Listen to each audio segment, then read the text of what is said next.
winds of revolt will continue to shake the foundations of our nation until the bright day of justice emerges.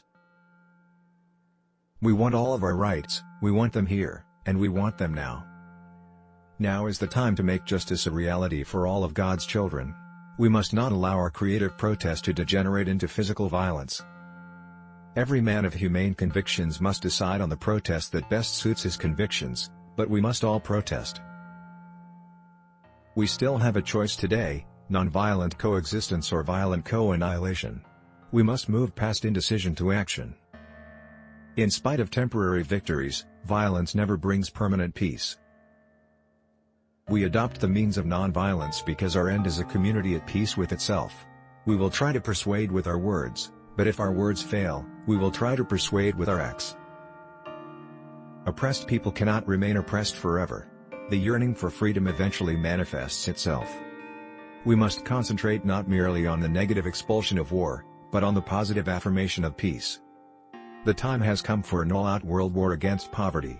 The rich nations must use their vast resources of wealth to develop the underdeveloped, school the unschooled, and feed the unfed. Ultimately, a great nation is a compassionate nation. I believe that unarmed truth and unconditional love will have the final word in reality. This is why right temporarily defeated is stronger than evil triumphant. A true revolution of values will lay hand on the world order and say of war, this way of settling differences is not just. Now let us begin. Now let us rededicate ourselves to the long and bitter, but beautiful, struggle for a new world. Make a career of humanity. Commit yourself to the noble struggle for equal rights. You will make a better person of yourself, a greater nation of your country, and a finer world to live in. If we are to have peace on earth, our loyalties must become ecumenical rather than sectional. Our loyalties must transcend our race, our tribe, our class, and our nation, and this means we must develop a world perspective. Injustice anywhere is a threat to justice everywhere. We are caught in an inescapable network of mutuality, tied in a single garment of destiny. Whatever affects one directly, affects all indirectly. I have the audacity to believe that peoples everywhere can have 3 meals a day for their bodies, education and culture for their minds, and dignity, equality, and freedom for their spirits.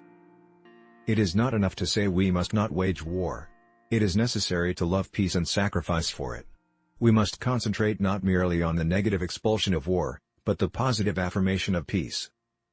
The ultimate measure of a man is not where he stands in moments of comfort and convenience, but where he stands at times of challenge and controversy.